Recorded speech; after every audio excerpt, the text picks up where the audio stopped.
तर नमस्कार मित्रांनो, ज्या सिनेमाची प्रेक्षक बऱ्याच दिवसांपासून आतुरतेने वाट पाहत आहेत तो सिनेमा म्हणजेच देऊळ बंद 2। आता लवकरच हा सिनेमा प्रेक्षकांच्या भेटीला येतोय। आत्ताच या 12 फेब्रुवारीला या सिनेमाचं संपूर्ण चित्रीकरण पार पडलं आहे। बऱ्याच दिवसांपासून प्रेक्षक या सिनेमाची आतुरतेने वाट पाहत आहेत।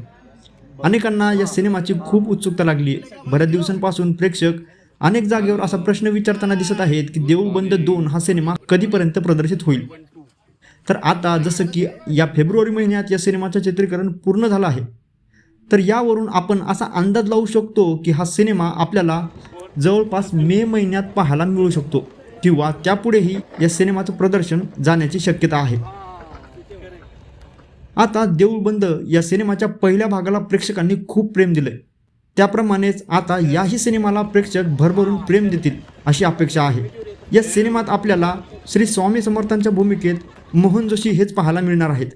त्यासोबतच आपल्याला या सिनेमात प्रवीण तरडे हे देखील एका महत्त्वाच्या भूमिकेत पाहायला मिळतील।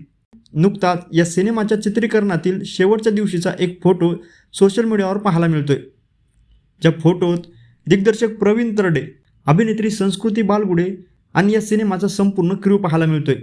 तर या फोटोमध्ये आपल्याला या सिनेमातील काही कलाकार सुद्धा पाहायला मिळत आहेत, जे की त्यांच्या या सिनेमातील लुकमध्येच पाहायला मिळत आहेत। यात विशेष म्हणजे प्रवीण तरडे आणि संस्कृती बालगुडे हे एका विशेष कॅरेक्टरमध्ये पाहायला मिळत आहेत।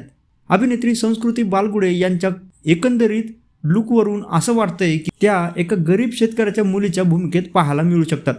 तर जो प्रवीण तरडेंचा लुक दिसतोय त्यावरून असं वाटतंय की ते यावेळी आपल्याला बहुतेक एका विलनच्या भूमिकेत पाहायला मिळू शकतात। आता जसा हा सिनेमा एका शेतकऱ्याची कथा मांडणार आहे, तर आपण असा अंदाज लावू शकतो की कदाचित प्रवीण तरडे हे यावेळी आपल्याला सावकाराच्या भूमिकेत पाहायला मिळू शकतात।